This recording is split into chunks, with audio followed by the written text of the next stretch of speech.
Start చేయండి మీ testimony. అంటే ఇది 9:50కి 9:55 వరకైనా పర్వాలేదు. మీరు ఒకవేళ ఇంకా టైం సరిపోకపోతే నెక్స్ట్ వీక్ కూడా చెప్పుకోవచ్చు. ప్రశాంతంగా మంచిగా చెప్పేయండి. టైం లేదు అని హరీగా మీరు చెప్పాల్సిన అవసరం లేదు. అదమ్మా. Okay. Go ahead. Go okay. Ahead. అందరికీ ప్రైజ్ ద లార్డ్. మొదటిగా దేవాది దేవునికి వందనాలు. వినిపిస్తుంది గదండీ! ఇంకొంచెం గట్టిగా వినిపిస్తుందమ్మా. క్లియర్. వినిపిస్తుంది. హ్మ్. ఓకే. అందరికీ ప్రభు పేరట వందనాలు తెలియజేస్తున్నాను.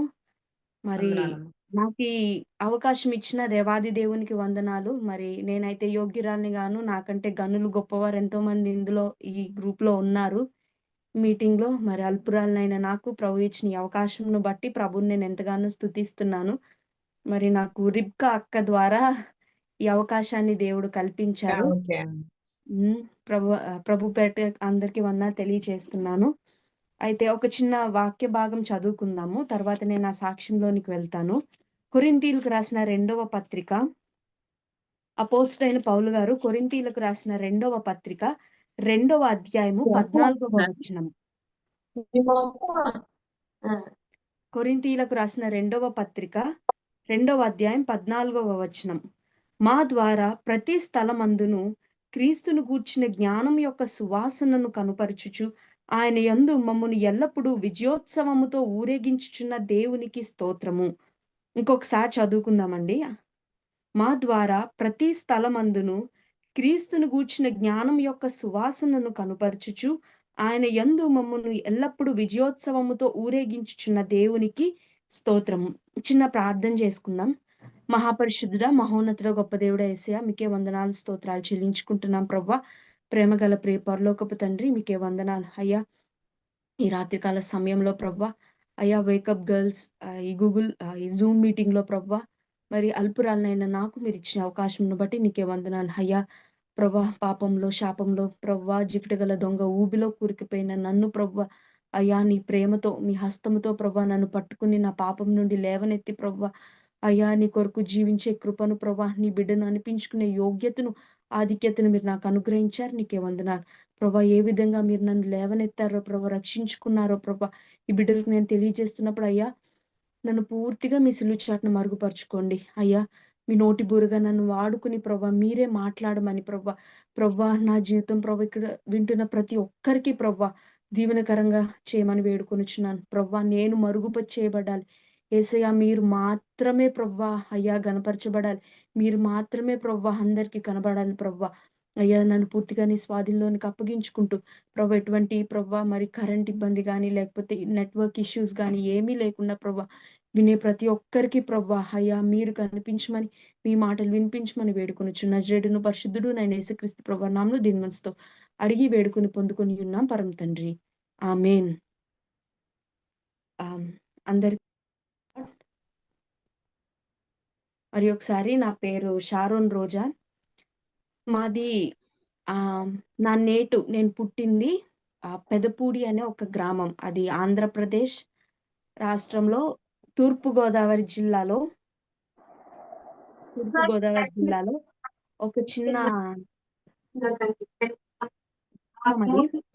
అయితే నా తల్లిదండ్రులిద్దరూ, నా కుటుంబం అంతా చిన్నప్పటి నుంచే మేము దైవికంగా ఎదిగాము. అంటే నా తల్లి విగ్రహారాధన నుండి రక్షింపబడ్డారు. నా తండ్రికి విగ్రహారాధన తెలీదు. మేము గూడా నాకొక అన్నయ్యున్నాడు. మా ఇద్దరికి గూడా చిన్నప్పటి నుంచి విగ్రహారాధన అంటే ఏంటో తెలీదు. అయితే నేను ఒక 10 సంవత్సరాలు నాకు 10 సంవత్సరాల వయసొచ్చే వరకు అక్కడే ఉన్నాము. నా దినం ఎట్లా ఉండేదంటే, మాది పల్లెటూరు కాబట్టి ఇప్పటికి అక్కడ కట్టుబాట్లు అట్లానే ఉంటాయి. ఎలా అంటే స్త్రీ ఇంట్లోంచి బయటికి రాకూడదు. మాకు ఆదివారము ఇల్లు అంటే మందిరానికెళ్ళడం తప్ప ఇంక బయటికెళ్ళడం అంటే ఏంటో తెలీదు. మా నానమ్మ అట్లానే ఉండేవారు. మా మమ్మీ గూడా ఇంట్లో అలానే ఉండేవారు. ఇంకా మేము చిన్న పిల్లలం గాబట్టి మేము బయటికెళ్ళి ఆడుకోవడము, చుట్టుపక్కల ఫ్రెండ్స్‌తో ఇలా ఉండేది గానీ, ఇప్పటికి ఆ ఊర్లో ఎలా ఉంటదంటే స్త్రీ ఇంట్లోంచి రాకూడదు. ఏ స్త్రీ గూడా ఇంట్లోంచి బయటికి రారు. మేము ఆదివారం మందిరానికి వెళ్ళడం తప్ప ఇంకా వెళ్ళడం, రావడం అంతే. ఇంకా వారంలో ఇంకెప్పుడు బయటికెళ్ళడం ఏముండదు. అయితే చాలా చిన్నప్పటి నుంచి అప్పుడు మా ఫాదర్ హైదరాబాద్‌లో ఉండేవారు. రియల్ ఎస్టేట్ చేసేవారు. సో, మా మమ్మీ నన్ను, మా అన్నయ్యని మాది జాయింట్ ఫ్యామిలీ ఆ పల్లెటూరులో. ఇద్దరు బాబాయిలు, మా అత్త వాళ్ళందరం కలిసుండేవాళ్ళం. 18 మంది కలిసుండేవాళ్ళం. అలా ఉంటున్నప్పుడు మా మమ్మీ మమ్మల్ని చాలా చిన్నప్పటి నుంచి దేవునిలో పెంచారు. ఎలా అంటే అంత చిన్న వయసులో గూడా బైబిల్ చదవకపోయినా, ప్రార్థన చేయకపోయినా టిఫిన్ పెట్టేవారు గాదు. ఫస్ట్ లేచిన వెంటనే బ్రష్ చేసుకొని వచ్చి బైబిల్ పట్టుకొని కూర్చోవాలి. వాక్యం చదవాలి, ప్రార్థన చేయాలి. అంటే మాకంత చిన్న వయసులో వాక్యం చదవడం రాదు గాబట్టి ఫస్ట్ లేసిన వెంటనే బ్రష్ చేసుకొని మా అన్నయ్య, నేను వచ్చి బైబిల్ పట్టుకొని కూర్చొని మేము పాట పాడుతా ఉంటాము. పాట అయ్యేసరికి మా మమ్మీ గాని, మా నానమ్మ గాని వచ్చి బైబిల్‌లో ఏదో కీర్తన ఒకటి వాళ్ళు చెప్పేవాళ్ళు. వాళ్ళ వెనకాలమే మోరల్ చెప్పాలి. అది గూడా మా మమ్మీ ఎంత స్ట్రిక్ట్‌గా అంటే బైబిల్ అంటే మాకది చిన్న వయసులో చదవడం రాదు. కానీ అక్కడే చూడాలి. వేలు బెట్టి, లైన్ బెట్టి అట్లా చూడాలి. అటు ఇటు చూస్తే ఒప్పుకో. అటు ఇటు చూసామా మళ్ళీ ఫస్ట్ నుంచి చదివిచ్చేవారు. ఆ లెక్కలో నేనెప్పుడు స్కూలుకి లేటే. ఎందుకంటే ఎప్పుడు బైబిల్ తిన్నగా చూసేదాన్ని కాదు.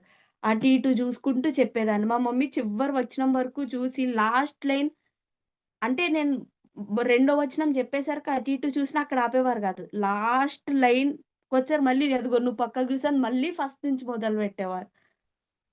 ఆ బైబిల్ చదివి ప్రేయర్ చేస్తేనే మాకు టిఫిన్ పెట్టి స్కూలుకి రెడీ చేసి పంపించేవారు. అలా చిన్నప్పటి నుంచి ఆహ్, దేవుని వాక్యం గురించి చాలా స్ట్రిక్ట్‌గా ఉండేవారు. నాకు 10 ఇయర్స్ వయసు అంటే ఫిఫ్త్ క్లాస్ కంప్లీట్ అయిపోయింది. అప్పుడు 11 ఇయర్స్ ఉండగా మేము రాజమండ్రి వచ్చాం. మా మమ్మీ ఆహ్, వెల్ ఎడ్యుకేటెడ్. మా మమ్మీ ఎంఏ, బీఈడీ చదివారు. కానీ చెప్పాను గదా! ఆ పల్లెటూరులో హ్మ్. అంటే స్త్రీ బయటికి రాకూడదు. మా మమ్మీకొచ్చిన గవర్నమెంట్ జాబ్స్ కూడా వదిలేసుకున్నారు. మా మమ్మీకి ఆల్‌మోస్ట్ ఒక 30 ఇయర్స్ బ్యాకే బ్యాంక్‌లో క్లర్క్ జాబ్ వచ్చింది.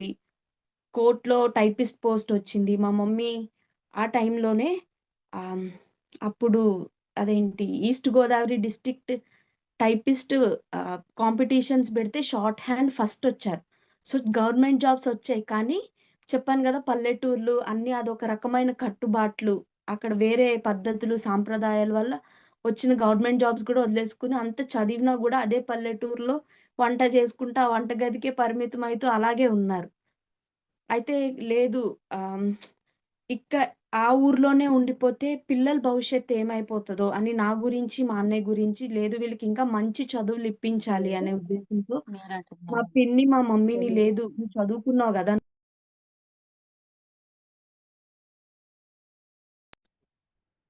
చెప్పడంతో నేను మా మమ్మీ రాజమండ్రిలో ఇక్కడికొచ్చి స్కూల్‌లో ట్రై చేసినప్పుడు టీచర్‌గా జాబొచ్చింది. సో, మేము అట్లా నాకు సిక్స్త్ క్లాస్ అంటే 11 ఇయర్స్ వయసుండగా మేము రాజమండ్రి షిఫ్ట్ అయ్యాం.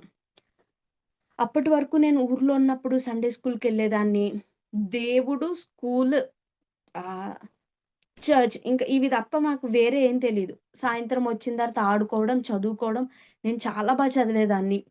నాకు ఫిఫ్త్ క్లాస్ వరకు ఎప్పుడు గూడా నా రిపోర్ట్ కార్డ్స్‌లో 100కి 100% మార్క్స్ కూడా గాదు. ప్రతి టెస్ట్‌లోనూ 100% వచ్చేది. మార్క్ తీయడానికి స్కోప్ ఉండేది గాదు. అంత చదివేదాన్ని. అయితే ఇక్కడికొచ్చిన తర్వాత ఒక్కసారే సిటీ కల్చరు సిక్స్త్ క్లాస్ అప్పుడు నేను చాలా పద్ధతులు వేరుగా ఉండేవి. ఆహ్, నాకు అర్థమయ్యేది కాదు. అది నెమ్మదిగా ఏమైందంటే ఒక నాకప్పటి వరకు సినిమాలంటే ఏంటో తెలీదు. క్రైస్తవ కుటుంబం గాబట్టి మా ఇంట్లో ఎవరు చూసేవారు గాదు. మాకు అలవాట్లేదు. టీవీలో గూడా దేవుని వాక్యం చూడడం ఇదే తెలుసు. అయితే ఇక్కడికొచ్చిన తర్వాత ఫస్ట్‌లో నేను చదివేదాన్ని. నెమ్మదిగా ఏమైందంటే, ఒక ఫ్రెండ్ ద్వారా సినిమాలు అలవాటయ్యాయి నాకు. అవి నెమ్మదిగా అది గూడా ఎప్పుడంటే, సిక్స్త్ క్లాస్, సెవెంత్ క్లాస్ ఆ వయసులోనే. అంటే 11, 12 సంవత్సరాల వయసులోనే నెమ్మదిగా సినిమాలు అలవాటయ్యాయి. అవి ఎట్లా అయిపోయిందంటే, ఇంట్లో జూస్తే తిడతారు. నాకు తెలుసు. అప్పటికి మా ఫాదర్ ఇంకా హైదరాబాద్‌లోనే ఉండేవారు. మాకెట్లా ఉండేదంటే, 2 రూమ్స్ పక్క పక్కనుండేవి. హాల్ ఇట్లా పొడుగ్గా ఉండేది. 2 రూమ్స్‌కి హాల్ కనెక్షన్‌లా ఉండేది. సో, నేను హాల్‌లో కూర్చుని ఒక రూమ్‌లో టీవీ చూస్తుంటే, మా మమ్మీ ఇంకో రూమ్‌లో వస్తున్నారని నాకు తెలుస్తది. వెంటనే ఛానెల్ మార్చేసేదాన్ని. ఇంకా ఆ సినిమాలు ఎంత అలవాటు పడిపోయిందంటే, ఒక ఫ్రెండ్ ద్వారా నాకు చెప్పగా, చెప్పగా ఒక హీరోని విపరీతంగా అభిమానించడం ప్రారంభించాను. ఎంతగా అంటే, న్యూస్ పేపర్‌లో ఆ హీరో ఫోటోలు కనబడితే కట్ చేసి బుక్‌లో దాసుకోవడము. ఇంకా ఏంటంటే, ఆ టైంలో నా సిక్స్త్, సెవెంత్ క్లాస్ టైంలో ఆ హీరోది ఒక సినిమా రిలీజ్ అయితే, ఆ సినిమా పేరు మీద ఇప్పుడు లేస్ అవి ఎట్లా వచ్చాయో అట్లా చిప్స్ వచ్చేవి. అవి కొనుక్కొని చిప్స్ తినేసి ఆ ప్యాకెట్స్ దాసుకోవడము. ఇలా అన్నీ జరుగుతున్నప్పుడు ఒకసారి మా డ్యాడీ ఊరు నుండొచ్చారు. హైదరాబాద్ నుండొచ్చినప్పుడు ఒకరోజు ఆహ్, మా మమ్మీ ఏంటంటే ఆహ్, మంత్‌కొకసారి స్కూల్ బ్యాగ్ నీట్‌గా సర్దుకోవాలని జెప్పి చెక్ చేసేవారు. అలా చెక్ చేసినప్పుడు నా బ్యాగ్‌లో అయి దొరికేసాయి. చాలా తిట్టారు. "ఏం జేస్తున్నావు? సైతాన్ పనులన్నీ జేస్తున్నావు. ఏంటిది? తినేసి చిప్స్ ప్యాకెట్లు దాసుకోవడం ఏంటి? నువ్వు చిప్స్ పడేసి ప్యాకెట్ దాసుకుంటున్నావా ఏంటి? అది ఎలా జేస్తున్నావంటే, అరటిపండు తొక్క బ్యాగ్‌లో దాసుకొని పండు పడేసినట్టు జేస్తున్నావని" జెప్పి తిట్టారు. తిట్టి అన్నీ తీసి నా చేత్తో చింపించేసి పడేశారు. చాలా బాధయిపోయిందప్పుడు నాకు. అవన్నీ పడేస్తుంటే. అప్పుడొకటనుకున్నాను. అభిమానం అనేది గుండెల్లో ఉండాలి గానీ, ఇందులో ఏముందని అనుకుని నన్ను నేను సర్ది చెప్పుకున్నాను ఆ వయసులో. అలా చెప్పుకుని, అలా అభిమానించేదాన్ని. అయితే 2009వ సంవత్సరం ఏప్రిల్ 10 తారీఖు రాత్రి నాకిప్పటికీ గుర్తుంది. ఇంకా ఆ హీరోని విపరీతంగా అభిమానించి సినిమాలకెంత అలవాటు పడిపోయానంటే నేను చెప్పాను గదా! నేను టాపర్ అసలు. నాకెప్పుడు ఫిఫ్త్ క్లాస్ వరకు 100% తగ్గలేదు. అలాంటిది నేను పాస్ అవ్వడం కష్టమైపోయింది నా చదువులో. నాకు తెలియకుండానే నాకు చదువు మీద ఇంట్రెస్ట్ పోయింది. నేను ఫెయిల్ కాదు కానీ జస్ట్ పాస్ అయ్యేదాన్ని. ఫెయిల్ అయితే అయ్యేదాన్ని కాదు గానీ, ఎప్పుడు 25కి 25 తగ్గను నాకు 12, 13 జస్ట్ పాస్ మార్క్స్ వచ్చేవి. అలా చదువు కోల్పోయాను నేను. నెమ్మదిగా మనసులో అప్పుడే 12 సంవత్సరాల వయసులోనే ఏదో తెలియని అశాంతి ప్రారంభమైంది. నాలో నాకే మనశ్శాంతి ఉండేది గాదు. రాత్రుళ్ళు నిద్ర పట్టేది కాదు. ఆ 2009 సంవత్సరం ఏప్రిల్ 10 తారీఖు రాత్రి విపరీతమైన వర్షం పడుతుంది. ఆ పెద్ద వర్షానికి ఏమైందంటే మా ఇంటి ముందుండే చెట్టొచ్చి కరెంటు స్తంభం మీద పడ్డంతో వైర్లు తెగిపోయి కరెంట్ పోయింది. నేను, మా అన్నయ్య, మా మమ్మీ మేము ముగ్గురమే ఉన్నాం. ఏంటమ్మా కరెంట్ లేదు అప్పుడు ఇన్వర్టర్స్ లేవు. విసనకర్ర పెట్టి విసురుకోవడం. ఎప్పుడొస్తదమ్మా ఈ కరెంట్? ఎప్పుడు నిద్రపోతాము? ఇలాగ అనుకుంటూ ఉంటున్నప్పుడు మా మమ్మీ మీరు ఏంటి కొద్దిసేపు కరెంట్ పోతేనే గాలికి ఇలా విలవిల్లాడిపోతే దేవుని రాకడ ఒస్తది. అప్పుడు భూమి మీద విడవ పడిపోతే ఇది పరిస్థితి అని జెప్పి భూమి మీద విడవ పడితే ఆ శ్రమల కాలం, మహాశ్రమల కాలం ఎలా ఉంటదో జెప్పారు. చెప్పి చెప్తూ దీని నుంచి తప్పించుకోవాలనంటే ప్రతి మనిషి అసల ఈ శ్రమల కాలం, మహాశ్రమల కాలంలో ఉండాలి. కానీ ఎందుకు ఉండాలంటే ప్రతి మనిషి జన్మతోనే ప్రతి మనిషి పాపం జేశారు. పాపం చెయ్యని వాళ్ళంటే ఎవ్వరు లేరు ఈ భూమి మీద. తప్పు చేశారు. అయితే ఆ తప్పుకు శిక్ష నరకముంది. కానీ యేసుక్రీస్తు ప్రభువారు ఈ లోకానికొచ్చి తన రక్తాన్ని మన కొరకు చిందించి, తన రక్తంలో మన ప్రతి పాపము కడిగి వేశారని. ఆ విషయాలన్నీ నాకు తెలుసు. నేను చిన్నప్పుడు సండే స్కూల్‌లో విన్నాను గానీ, రాజమండ్రి వచ్చిన తర్వాత నాకు సండే స్కూల్ లేకపోవడం, దానికి తోడు ఈ సినిమాలకు అలవాటు పడిపోవడము, ఇదంతా ఉండి నేను మర్చిపోయాను. దేవుని త్యాగం నాకు తెలుసు. కల్వరి శిలువని సండే స్కూల్‌లో టీచర్స్ చెప్పినప్పుడు విన్నాను. కానీ మర్చిపోయాను. కానీ ఆ రోజు మా మమ్మీ మళ్ళీ మాట్లాడుతున్నప్పుడు నాకర్థమైంది. ఈ క్షణం యేసయ్య వస్తే నేను ఖచ్చితంగా నరకానికెళ్ళిపోతాను అని ఆ రోజు యేసయ్య అని మా మమ్మీ చెప్పేసి పడుకున్నారు. కానీ నాకు నిద్ర పట్టట్లేదు. అప్పుడు నా వయసు కేవలం 12 సంవత్సరాలు. ఆ రోజు రాత్రి నా ఆలోచన ఏంటో తెలుసా? చీకటిగా ఒకటుంది గదా! కరెంట్ లేదు. అందరూ పడుకున్నారు. పడుకున్నాక ఫ్యాన్‌కి ఉరేసుకొని చచ్చిపోదాం అనుకున్నాను. అప్పుడు నా వయసు కేవలం 12 సంవత్సరాలు. మా మమ్మీ వాళ్ళు చీకటిగా ఒకటుంది గదా! మా మమ్మీ చీర ఒకటి దగ్గర పెట్టుకున్నాను. అది చీకట్లో పెట్టుకున్నానని మా మమ్మీకి తెలీదు. అంటే సినిమాలు చూసేదాన్ని గదా! సో, చచ్చిపోవడం సులువు అనుకునేదాన్ని. అంటే చచ్చిపోయేంత ధైర్యం లేదు. కానీ సులువు. ఏముంది సినిమాలో చూపిస్తారు ఫ్యాన్‌కి ఉరేసుకుంటే ఓకే. వెంటనే పోతాం.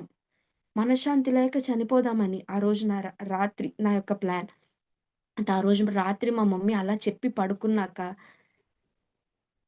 2 సంవత్సరాల తర్వాత మొట్టమొదటిసారి మోకాళ్ళేసి ఏడ్చాను.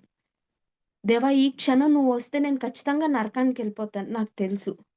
నాకు పరలోకం ఇవ్వని నేను అడగను. నాకు నువ్వు కావాలి యేసయ్యా అని ఆ రోజు రాత్రి వెక్కి వెక్కి ఏడ్చాను నేను దేవుని సన్నిధిలో.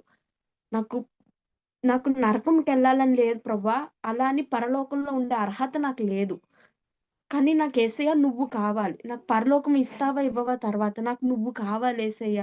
నన్ను విడిచిపెట్టకు. నా పాపాలు క్షమించు అని ఆ రోజు ఏడ్చాను. ఏడ్చినప్పుడు దేవుడు ఒక్కొక్కటి నా పాపాలన్నీ దేవుడు నాకు చూపించాడు. చూపించినప్పుడు నేనన్నీ దేవుని సన్నిధిలో ఒప్పుకొని చెప్పనా సఖ్యమైన ఆనందంతో పడుకున్నాను. ఎంత భారంతో చనిపోదామని అనుకున్నానో, అంత గొప్ప ఆనందాన్ని నేను ఇప్పటికి ఈ రోజుకి ఆ ఆనందాన్ని వర్ణించలేను. గొప్ప రక్షణ ఆనందంతో దేవుడు నన్ను నింపాడు. ఆ రోజు రాత్రి అంటున్నాను, ఏ క్షణాన యేసయ్య వచ్చినా పర్లేదు. నేను దేవా! నువ్వు నాకు కావాలని అనుకున్నాను. అంటే నేను ఒకసారి ఈ మాటలు మా ఫ్రెండ్‌కి చెప్పినప్పుడు మా ఫ్రెండ్ నన్ను ఒక మాట అడిగింది. అంటే నువ్వు నరకానికి ఎళ్ళిపోతానని భయమేసి ఏడ్చావా? భయమేసి ఒప్పుకున్నావా అని. నేను నరకానికి ఎళ్ళిపోతానా అని భయం ఉంది. కానీ ఆ భయంతో నేను ఒప్పుకోలేదు. ఆ రోజు ప్రభువు నా స్థితి ఏంటో నాకు చూపించాడు. నేను ఏ స్థితిలో ఉన్నానో నేను ఒప్పుకున్నాను. ఆ స్థితి వల్ల ఆహ్, నరకానికెళ్తానని నాకు తెలుసు. కానీ అది కాదు. ఆ స్థితి వల్ల నన్ను సృష్టించిన నా దేవునికి నా వల్ల ఆనందం లేదని నేను తెలుసుకున్నాను.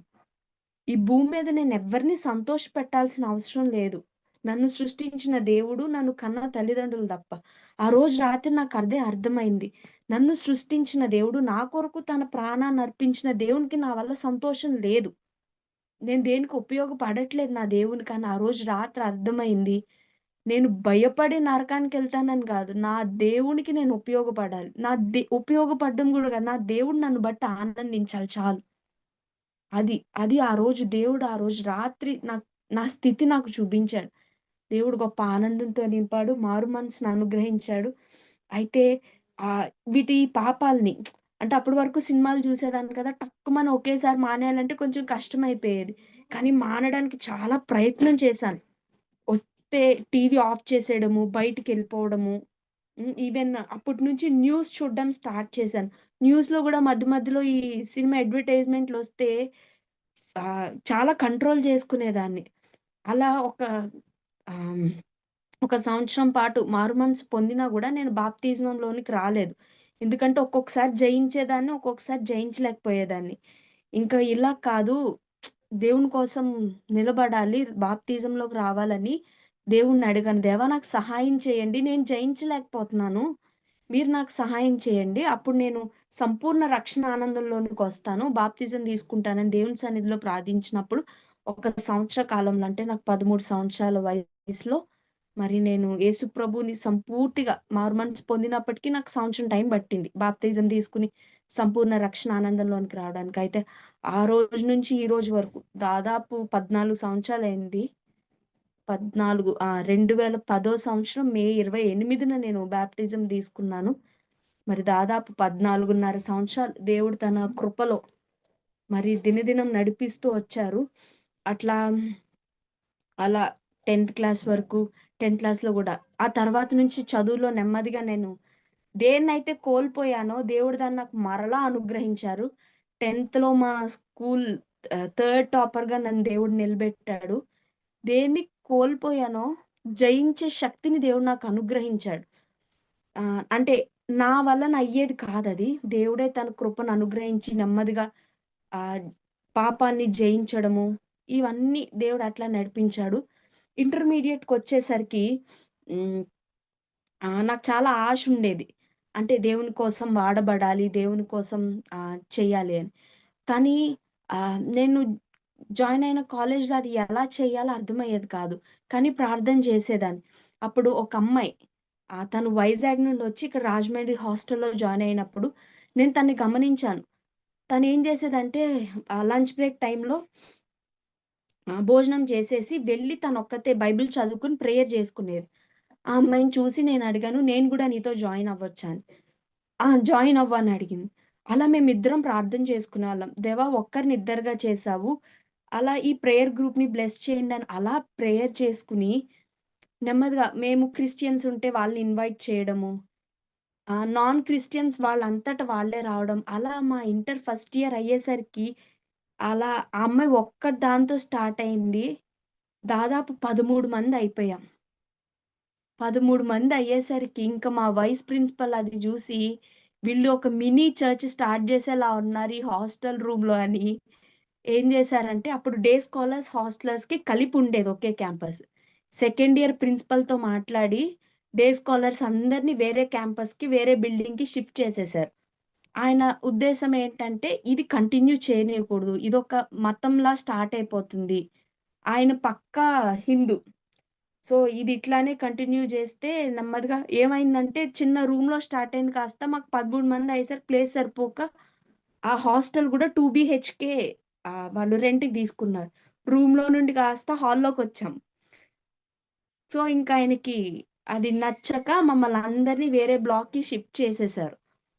షిఫ్ట్ చేసేసరికి ఆ ప్రేయర్ గ్రూప్ కంటిన్యూ అవ్వలేదు కానీ, అది నన్ను ఆధ్యాత్మికంగా చాలా బలపరిచింది.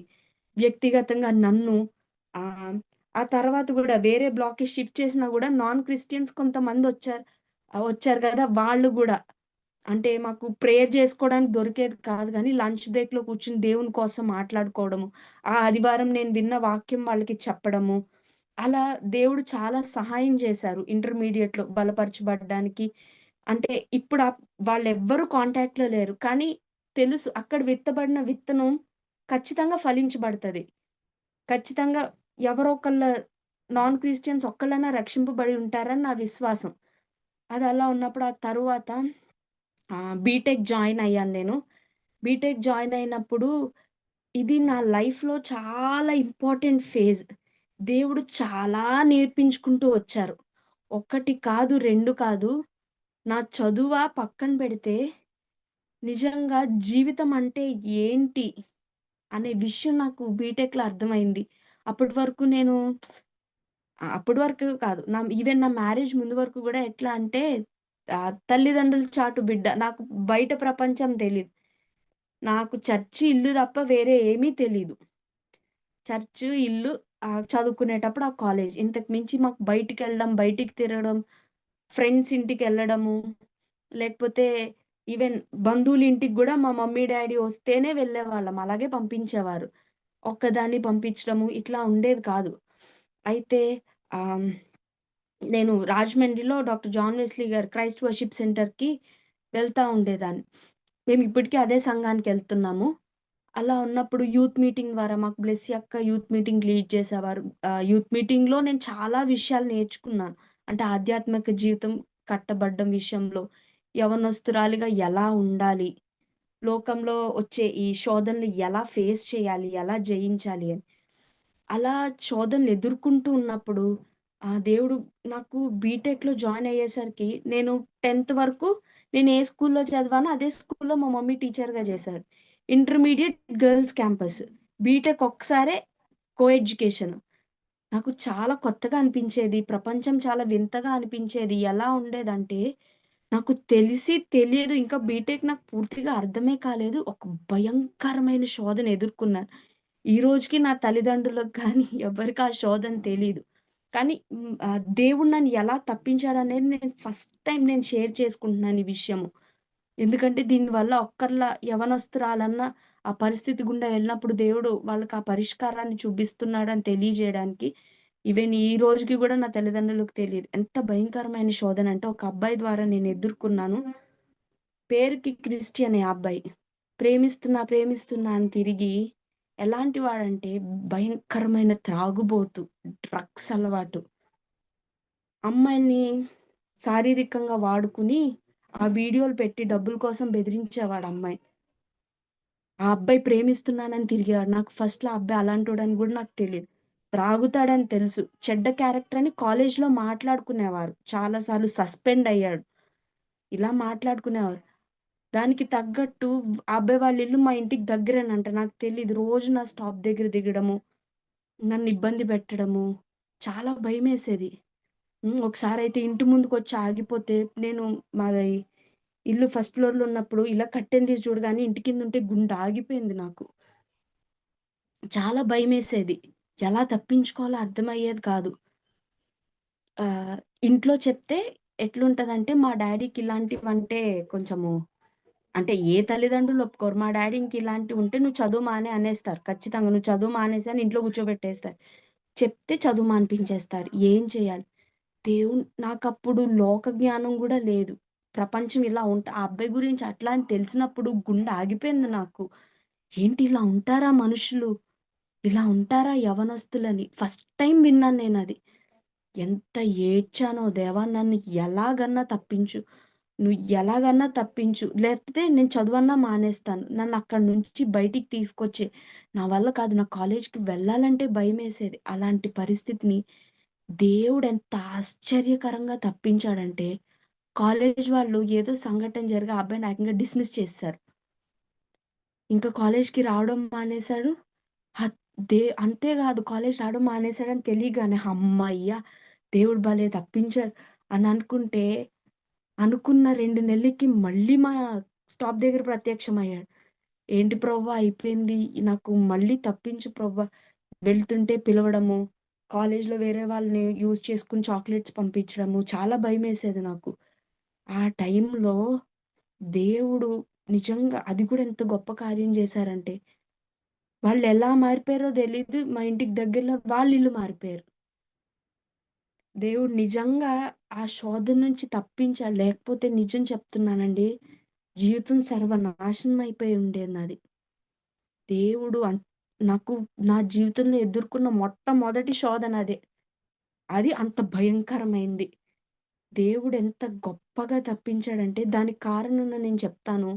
యూత్ మీటింగ్‌లో నేను విన్న వాక్యం. నా జీవితాన్ని ఎలా కట్టుకోవాలి? ఎలా తప్పించుకోవాలి? హ్మ్. ఒక్కటే ప్రార్థన. ఇంట్లో చెప్పలేదు గానీ 3 రోజులు ఉపవాసం ఉండి ఏడ్చాను దేవుని దగ్గర. దేవా నాకు సహాయం చేయండి, సహాయం చేయండి అని. దేవుడు ఆశ్చర్యకర రీతిలో నిజంగా చాలా గొప్పగా తప్పించారు. అది నేను మాటల్లో వర్ణించలేను. ఎలా పడిపోతే ఎందుకంటే మా కాలేజ్‌లో అబ్బాయి ఇద్దరు ముగ్గురిని వీడియోలు పెట్టి బ్లాక్‌మెయిల్ చేసి డబ్బులడగడము. అమ్మో! ఇవన్నీ నాకు తప్పింపబడిన తర్వాత తెలిసింది. అంతకు ముందు వరకు ఆల్కహాలిక్, డ్రగ్స్ ఇక్కడి వరకే తెలుసు. నిజంగా దేవుడిని చాలా స్తుతించాను. నాకర్థమైంది. దేవుడిని దేవా అని పిలిస్తే దేవుడొస్తున్నాను గదా! నేను ఆల్రెడీ నీ పక్కనున్నాను. నీ పక్కన ఉంటున్నాడు దేవుడంతే. దేవుడంత గొప్పగా దేవుడు నన్ను తప్పించాడు. రా ఆ తర్వాత బీటెక్‌లో అట్లా చదువుకుంటూ అలా ఉంటున్నప్పుడు మళ్ళీ థర్డ్ ఇయర్‌లో ఒక శోధన. దాని నుండి అది గూడా ఎదుర్కొన్నప్పుడు దేవుడు దాని నుండి గూడా తప్పించాడు. సేమ్ అలానే. ఒక అబ్బాయి దగ్గర నుంచి శోధన ఎదుర్కొన్నప్పుడు దేవుడు దాని నుండి గూడా తప్పించాడు. అప్పుడు నాకు ఇంతే అయిపోయింది. ఏం చేయాలో అర్థమయ్యేది కాదు. అప్పుడు నేను బ్లెస్ అక్కతో షేర్ జేసుకున్నాను. ఇది అక్క అంటే, అక్క నాకు సజెషన్స్ ఇచ్చేవారు. అంటే ఎలా తప్పించుకోవాలి? ఒకే కాలేజ్ కదా! సీనియర్ మళ్ళీ. సీనియర్ కాబట్టి జూనియర్‌ని పిలిస్తే వెళ్ళాలి. నిన్ను పిలిచినప్పుడు నువ్వెళ్ళకు. అప్పుడేం చేయాలంటే నువ్వు ఒక్కదానివి ఎళ్ళకు. గ్రూప్‌గా వెళ్ళు. ఇద్దరు, ముగ్గురు కలిసెళ్లారనుకో, అప్పుడు నిన్నొక్కదాన్నే పిలిచి పర్సనల్‌గా మాట్లాడడానికుండదు. అలా కొన్ని కొన్ని సజెషన్స్ నేను ఫాలో అయ్యేదాన్ని. ఎక్కడికెళ్ళినా ఇద్దరు, ముగ్గురికి ఒక ముగ్గురు, నలుగురమన్నా కలిసెళ్ళేవాళ్ళం. అలా కలిసెళ్ళడము. ఆహ్, ఏమన్నా గబుక్కున పిలిచినా గూడా ఆహ్, దగ్గర వరకు ఎళ్ళకుండా చూస్తే దూరం నుండి పిలిచేవారు. సో, టక్కుమని వెంటనే వెనక్కి తిరిగి క్లాస్‌కెళ్ళిపోవడము. మళ్ళీ దేవుని సన్నిధిలో ఏడవడము. దేవుని సన్నిధిలో అడిగినప్పుడు దేవుడు దాన్ని గూడా గొప్పగా దేవుడు తప్పించాడు. అయితే ఫైనల్ ఇయర్ వచ్చేసరికి నేను దేవుని దగ్గర అడిగాను. దేవా! నేనెంత ప్యాషనేట్‌గా బీటెక్‌లో జాయిన్ అయ్యానో, నీకు దేవుని కోసం రక్షించాలి ఆత్మలని ఆశతో చేశాను. ఫైనల్ ఇయర్ వచ్చేసింది ప్రభా! ఒక్క ఆత్మను కూడా నేను నీ కొరకు రక్షించలేకపోయాను. ఎందుకు నేనింక చదువుకోవడము? ఎందుకు ఇక్కడ ఉండడము? నా వల్ల నీకేం ఉపయోగం లేదు ప్రభా! నేనేం చేయలేకపోయాను. నా జీవితం నేను కట్టుకోవడమే నాకు పెద్ద టాస్క్ అయిపోయింది. నేను నీ కొరకు ఆత్మలు సంపాదించాలని చాలా ప్యాషనేట్‌తో జాయిన్ అయిపోయాను బీటెక్‌కి. ఏంటి ప్రభా! అని ఏడ్చినప్పుడు ఇంకా ఫైనల్ డే బీటెక్ అయిపోయింది. ఫైనల్ డే ఇంకా, ఇంకా తర్వాత కాలేజ్ లేదు అయిపోయింది. ఆ రోజు ఒక అమ్మాయి వచ్చి నా దగ్గర చెప్పింది. నేను ఆ అమ్మాయితో మాట్లాడుతా అన్నాను. ఎందుకు జాయిన్ అయ్యానో తెలీదు. 4 సంవత్సరాలు అలాగే అయిపోయింది. ఏంటో జీవితం అంటే, ఆ అమ్మాయి అన్నది, "లేదు షారోన్, దేవుడు నిన్ను నా కోసమే బీటెక్‌లో జాయిన్ చేశారు. నువ్వు బీటెక్‌లో జాయిన్ అవ్వకపోయుంటే నాకు నిజంగా యేసయ్య గురించి తెలిసేవారు కాదు" అనని.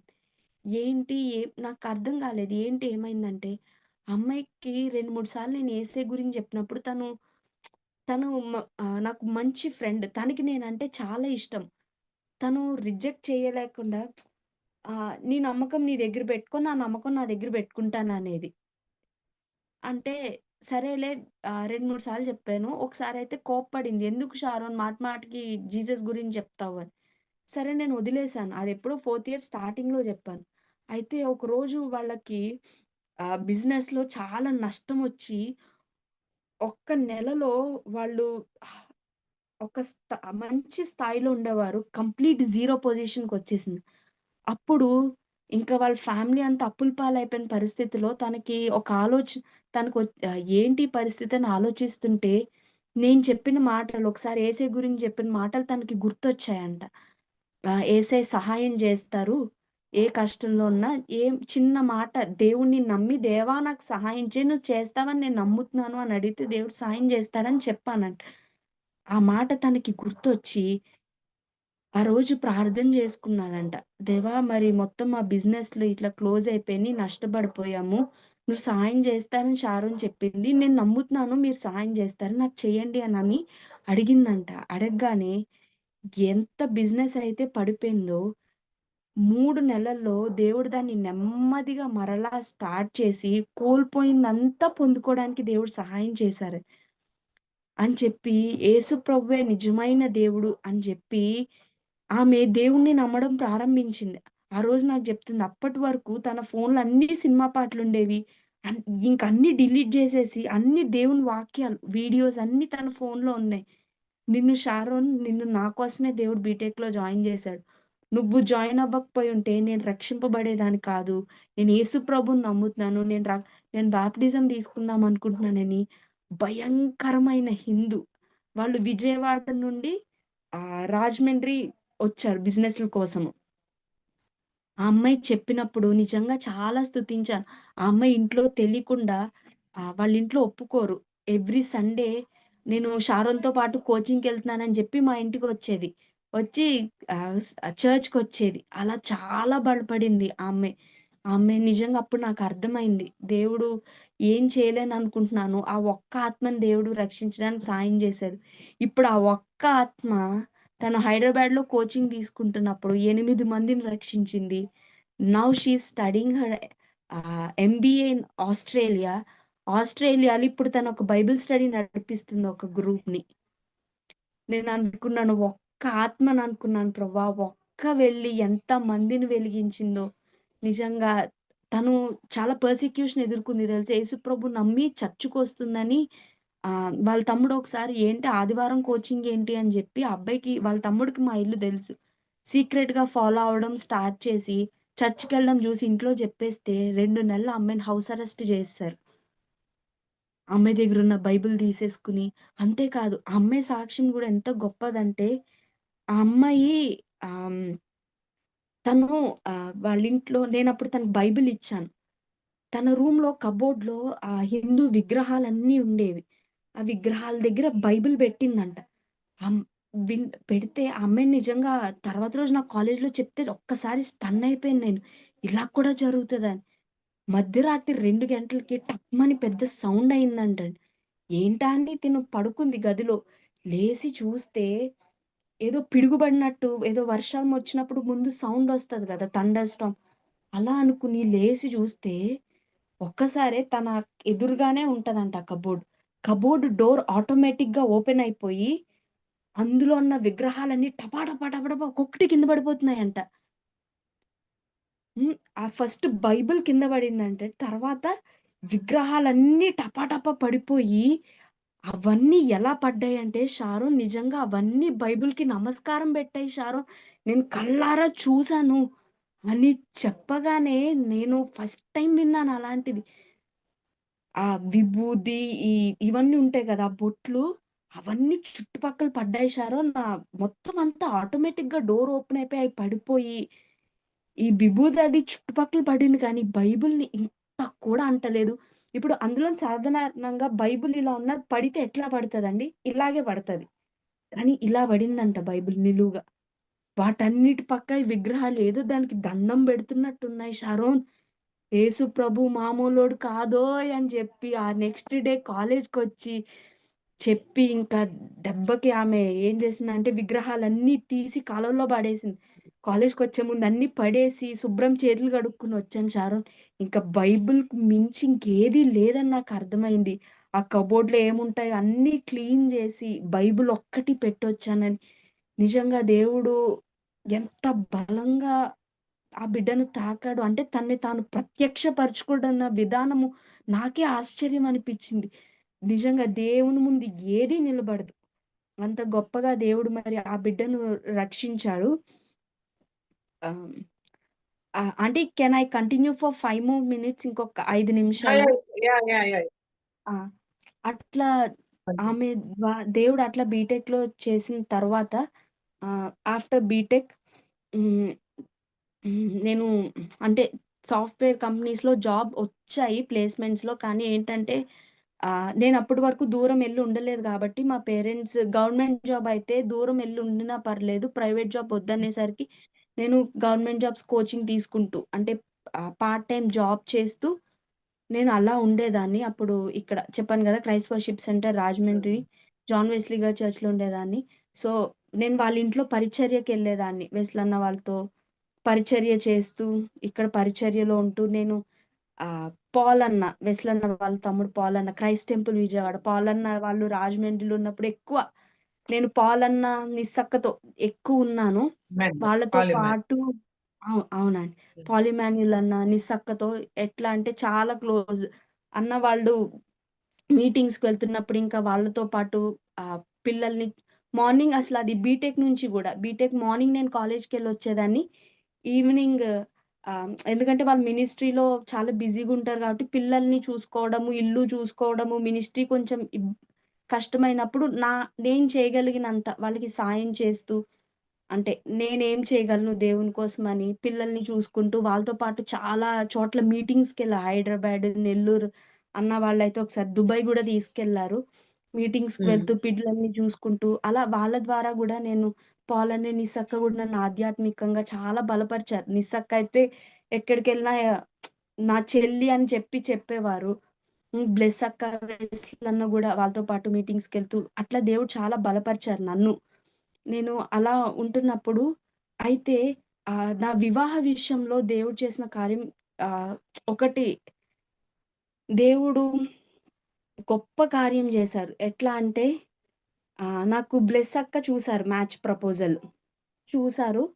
బ్లెస్ అక్క వాళ్ళ అక్కకి వీళ్ళు ఫ్యామిలీ ఫ్రెండ్స్ మా హస్బెండ్ వాళ్ళు. నాకు తెలీదు అసలు. ఆహ్, నా ఫ్ ఆహ్, ఇట్లా చూసుకోవడానికొస్తున్నారు అని జెప్పారు. నేను నా వివాహ విషయంలో 2021 సంవత్సరంలో 40 రోజులు ఉపవాసం ఉండి ప్రార్థన చేశాను. నేనేం అడిగానంటే 3 కండిషన్స్. దేవా మొదటిది ఇస్సాకు, రిబ్కా వల్లే జరగాలి నా వివాహం. నేను 10 మంది ముందు కూర్చోను. మీ చిత్తంలో ఏదుందో ఆ ఒక్కటి స్ట్రెయిట్‌గా రావాలి. నేనెళ్ళను ప్రభువా! రిబ్కా దగ్గరికి ఇస్సాకు ఎట్లా వచ్చాడో అలా రావాలి. ఆ ఉన్న ఒక్కటి స్ట్రెయిట్‌గా రావాలి. ఇస్సాకు, రిబ్కాలా జరగాలి. 2 ఎలియాజర్ మధ్యవర్తి. అలా నువ్వు మధ్యవర్తిగా దేవుని సేవకులను వాడుకో. మూడోది నాకొక వాగ్దానం ఇవ్వి. ఎందుకంటే నిత్య నిబంధన ఇదే. నేను సంపాదించిన ఆస్తి నా తల్లిదండ్రులు నాకిచ్చిన ఆస్తి ఏంటంటే దేవుని వాక్యమే. నేను నా బిడ్డలకిచ్చేది గూడా ఇదే. ఈ వాక్యము నన్ను ఎంత ధైర్యపరిచిందో నాకు తెలుసు. అయితే ఆహ్, నా నా ఆశ ఏంటంటే ఇదే ప్రభువా నేను ఈ 3 కండిషన్స్ పెట్టుకుంటా. నాకొక వాక్యం ఇవ్వి. ఒక వాగ్దానం ఇవ్వి. అదే వాగ్దానము నువ్వు వాళ్ళకి కూడా ఇవ్వి. ఎవరినైతే నా కొరకు వాళ్ళు గూడా ఆ వాక్యం పట్టుకునే రావాలి. నేను అలాగే ప్రార్థన చేశాను. ఎందుకంటే ఎలియాజరు బావి దగ్గర మోకాళ్ళేసి అదే అదే ఒక కండిషన్ అంటారు. దేవా ఇప్పుడు ఈ ఒంటెలకి ఎవరు పోస్తారు. వాళ్ళే అని. నేను గూడా అదే పెట్టుకున్నా. నాకొక వాక్యం ఇవ్వు అదే వాళ్ళకి వాళ్ళు పట్టుకొని రావాలని. అలా ప్రార్థించినప్పుడు 2021 సంవత్సరం ఆగస్ట్ అండ్ సెప్టెంబర్. ఆగస్ట్‌లో స్టార్ట్ చేశాను. 40 రోజులు ప్రార్థించినప్పుడు దేవుడు ఒక వాగ్దానం ఇచ్చారు నాకు. మత్తయి సువార్త 10వ అధ్యాయం 13వ వచనం. ఆ ఇల్లు యోగ్యమైనదైతే నీకు సమాధానం వచ్చును. అది అయోగ్యమైనదైతే నీ సమాధానము నీకు తిరిగి వచ్చునని. మా మమ్మీకేమో ఉత్తమమైన దానిని అనుగ్రహించెదను అనే వాగ్దానం మా మమ్మీకిచ్చారు. అట్లా దేవుని సన్నిధిలో ప్రార్థించినప్పుడు 2022 డిసెంబర్ 1న అంటే ప్రొఫైల్ ఫోన్‌లో పంపించారు. నేను ప్రొఫైల్ బయోడేటా చదివాను గానీ ఫోటో చూడలేదు. అయితే ఇంకా పెళ్లి చూపులకి వాళ్ళొచ్చి చూసుకొనెళ్తారు అనని చెప్పారు. వాళ్ళొచ్చారు 2022 డిసెంబర్ 1న వచ్చారు. బ్లెస్ అక్క కూర్చున్నారు. ఆహ్, మొత్తం పెద్దవాళ్ళు మాట్లాడుకున్నారు. అంతా మాట్లాడుకొని బ్లెస్ అక్క నన్ను లోపల పిలిచి, "ఇప్పుడు యెస్ ఆర్ నో చెప్పడం నీ చేతుల్లోనే ఉంది. నువ్వు యెస్ అంటే వాళ్ళు జరుగుతది. లేకపోతే లేదు. వాళ్ళకైతే ఇష్టంగా ఉన్నారన్నారు." నేను "అక్క నాకొక 5 నిమిషాలు టైం ఇవ్వండని" నేను ప్రార్థన చేశాను. దేవా ఏంటి? నీ చిత్తం ఏంటి? నాకన్నీ ఆ 5 నిమిషాలు నేను ప్రార్థించినప్పుడు దేవుడు నాకు సమాధానాన్నిచ్చారు. నెమ్మదినిచ్చారు. నేను అదే పిలిచి మా మమ్మీకి చెప్పాను. మా మమ్మీ గూడా పక్క రూమ్‌లో ప్రేయర్ జేస్తున్నారు. ప్రేయర్ జేస్తుంటే మా మమ్మీకి కూడా దేవుడు సమాధానం ఇవ్వడంతో, మా మమ్మీతో నేనొకటే అన్నాను. "మీ ఇష్టం అమ్మ. మీకిష్టమైతే చేసేయండి" అంటే, మా మమ్మీ అన్నారు, "కాదు నువ్విష్టం జెప్పు. దేవుడు నీతో ఏం మాట్లాడాలో చెప్పు. రేపన్న రోజున ఏమన్నా అయితే ఇదిగో మీరే జేశారని మమ్మల్ని అనకండి. దేవుడు నీతో ఏం మాట్లాడాడో ఈ వివాహం గురించి నువ్వు చెప్పంటే" దేవుడు నాకు నెమ్మదిచ్చారు, సమాధానమిచ్చారు అని అనగానే మార్నింగ్ 11:00 వచ్చారు. అప్పుడొచ్చింది మా అత్తమ్మ, మా మావయ్య గారు, మా హస్బెండ్. ఈళ్ళు ముగ్గురే చూసుకోడానికి. వీళ్ళది తిరుపతి. దాదాపు 750 కిలోమీటర్లు కార్ డ్రైవ్ చేసుకొనొచ్చారు. మా అత్తమ్మ షీస్ అన్ హార్ట్ పేషెంట్. హార్ట్‌లో స్టంట్స్ ఉండి, మా మావయ్య గారు గూడా విత్ మల్టిపుల్ హెల్త్ కాంప్లికేషన్స్. కేవలము దేవుని చిత్తం అనుకుని వాళ్ళంత దూరం ఒక రాత్రంతా ప్రయాణం చేసుకొని కార్‌లో వీళ్ళు ముగ్గురు వచ్చారు. అయితే నేను బ్లెస్ అక్కని పిలిచి చెప్పాను. "అక్క నాకు సమాధానం వచ్చింది. ఓకే." అనని, "అక్క నేనిట్లా ప్రేయర్ చేసుకున్నాను. దేవుడు నాకు" అప్పుడు అక్క అన్నారు. "అక్క నేను ప్రేయర్ చేసుకున్నాను. దేవుడు నాకు ఈ వాగ్దానం ఇచ్చారు. ఆ ఇల్లు యోగ్యమైనదైతే" అనంటేని అప్పుడు అక్క చెప్పారు. "షారోన్ సేమ్ వాక్యము మీ మావయ్య గారికిచ్చారంట. ఆయన ఈ వాక్యం పట్టుకుని అంత దూరం 750 కిలోమీటర్లు ప్రయాణం చేసుకొనొచ్చారు. మా అత్తగారికి 71 సంవత్సరాలు, మా మావయ్య గారికి 72 సంవత్సరాలు ఆ టైంకి.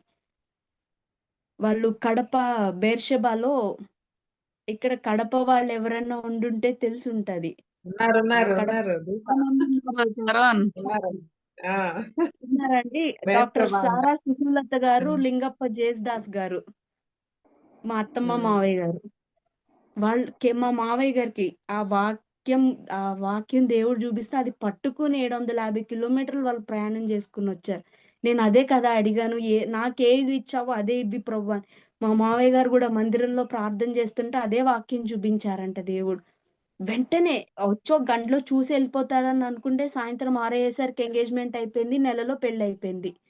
జాన్యువరి 9, 2023న మరి వివాహం జరిగింది. వివాహం జరిగిన ఒక నెలకి దేవుడు జ్ఞాపకం జేసుకున్నారు. మరి గర్భఫలం ఇచ్చారు. ఆ గర్భఫల విషయంలో గూడా ఇచ్చే ముందు దేవుడు నాకు వాగ్దానం చేశారు. ఆహ్, అత్తమ్మ, మావయ్య గారు మరి వారి యొక్క సమర్పణతో తిరుపతిలో సెకండ్ ఫ్లోర్ ఓపెన్ టెర్రాస్ అయితే దాన్ని దేవుని మందిరం కొరకు ఇచ్చారు. సో, ఇప్పుడు చర్చ్ నడుస్తుంది అక్కడ. సో, ఆ చర్చ్‌లో రోజు వెళ్లి ప్రేయర్ చేసుకునేదాన్ని. అయితే దేవుడు స్పష్టంగా మాట్లాడాడు. "నేను నీకు గర్భఫలం ఇస్తాను" అని. నేను ఒక నెలకే జ్ఞాపకం చేసుకుంటానని మాట్లాడితే, నేను నెలకెక్కడ కన్సీవ్ అయిపోతారు అని నవ్వుకున్నాను. నవ్వుకుంటే దేవుడు ఆ రోజు స్పష్టంగా నాతో మాట్లాడారు. "సారా నవ్వనేలా యెహోవాకు అసాధ్యమైనది ఏదైనా కలదా? మరుసటి సంవత్సరాన ఈ దినం నీ బొడిలో ఒక కుమారుడుంటాడని" దేవుడు మాట్లాడారు. దేవుడు మాట్లాడిన ఎగ్జాక్ట్‌గా ఒక 15 డేస్‌కి నేను కన్సీవ్ అయిపోయాను. కన్సీవ్ అయ్యాను. దేవుడు నాతో మందిరంలో ప్రార్థించినప్పుడు అనేక మార్లు దేవుడు ఒకటే మాట్లాడారు. "దేవా నాకు గర్భఫలం గురించి ఏమైనా చెప్పు చెప్పు" అంటే దేవుడు స్పష్టంగా కుమారుడు, కుమారుడు, కుమారుడు అని దేవుడు వాగ్దానం చేసినట్టే కుమారుడినిచ్చారు. నేను అడిగాను, దేవా ఎలాంటి బిడ్డనిస్తారు? ఇదివ్వండి, అదివ్వండి అని నేను అడగను. మీ చిత్తంలో ఏదుందో నాకు తెలియజేయండి. అదే నెరవేర్చబడాలని నేను ప్రార్థన చేస్తానన్నప్పుడు, దేవుడు బాప్తిస్మం ఇచ్చి యోహాను ఆత్మ కలిగిన బిడ్డని నేను నీకిస్తున్నానని వాగ్దానం చేశారు. అందుకనే కుమారుడికి జాన్ అనే పేరు పెట్టాం. దేవుడు అట్లా బిడ్డను అనుగ్రహించారు. ఏంటంటే నేను యవ్వనస్తులకి ఒకటే చెప్తాను. ఆహ్, లైఫ్‌లో ఎందుకంటే సృష్టిలో మనం చూస్తే మొట్టమొదటగా ప్రారంభమైన రిలేషన్‌షిప్ ఏదైనా ఉందంటే అది కుటుంబ వ్యవస్థే. అవును. దేవుడు తల్లిదండ్రుల్ని రిలేషన్‌షిప్ ఇవ్వలేదు. లేదా సిబ్లింగ్స్ అన్నాదమ్ములు, అక్కా చెల్లెలు, కజిన్స్, ఫ్రెండ్స్ ఇదేం కాదు. ఆహ్, ఆహ్, మ్యారేజ్ ఆ వివాహ వ్యవస్థ, కుటుంబ వ్యవస్థని ఫస్ట్ రిలేషన్‌షిప్ ఎందుకంటే హెబ్రీ పత్రికలో ఉంటది గదా! వివాహం అన్ని విషయాల్లో అవును. ఘనమైంది గనుకనే దేవుడు మొట్టమొదట చేశాడు. ఆయన దృష్టిలో తల్లిదండ్రుల రిలేషన్‌షిప్ ఘనమయ్యుండుంటే తల్లిదండ్రులను జేసేవాడు ముందు. లేదు కుటుంబ వ్యవస్థని జేశారు. అందుకనే అందరూ సాధారణంగా అది నిజం కూడా. రక్షణ పొందిన తర్వాత మనం తీసుకునే బిగ్ డెసిషన్ ఏది అనంటే అది మ్యారేజ్. ఎందుకంటే ఎందులో దేవుడు ఎందుకు దాన్ని ముందు చేశారంటే, ఏ రిలేషన్‌షిప్‌లు ఇప్పుడు తల్లిదండ్రుల విషయంలో మనం ఒక తప్పుటడుగేసినా, వాళ్ళకి బాధ కలిగించినా, మళ్ళా దాన్ని వెనక్కి తీసుకోవచ్చు. మళ్ళా క్షమిస్తే మళ్ళీ వెళ్ళొచ్చు. కానీ వివాహ విషయంలో ఒక్కసారి తప్పుటడుగేస్తే వెనక్కి తీసుకోవడానికి ఉండదు. సారీ అని చెప్పేస్తే అయిపోయేది కాదది. సో, అది రెగ్రెట్ అనేది ఇంక జీవితాంతం ఉంటది. ఆ పశ్చాత్తాపము, అయ్యో! తప్పు చేసేసానే. సో, అందుకనే కుటుంబ వ్యవస్థ అనేది చాలా ప్రాముఖ్యమైంది. ఈనాడు సాతాను దెబ్బ కొట్టేది గూడా అదే. కాబట్టి వివాహ విషయంలో చాలా జాగ్రత్తగా తీసుకోవాలి. దేవుని చిత్తాన్ని నేను మరీ మళ్ళీ చెప్తున్నాను. ఒక్కసారి గాదు. మీకు కన్ఫర్మేషన్ గావాలంటే 3, 4 సార్లు అడగండి. నేను దేవుడు ఎప్పుడు నాకు ఇది నా చిత్తం అని చెప్పినప్పుడు ఒక్కసారితో విని ఊరుకోను. దేవా నాకు మళ్ళా కన్ఫర్మ్ చెయి. మరలా కన్ఫర్మ్ చెయి. ఎందుకంటే కొన్నిసార్లు సాతాను గూడా మనకి కొన్నిసార్లు మనము కన్‌ఫ్యూజ్ అవుతాం. అది సాతాను వాయిసా? సాతాను స్వరమా? దేవుని స్వరమా అని. సో, వివాహ విషయంలో ఎప్పుడు గూడా తప్పుడడుగు వేయడానికి వీల్లేదు. ఈనాడు యంగ్ జనరేషన్ చేసే ఫస్ట్ మిస్టేక్ అదే.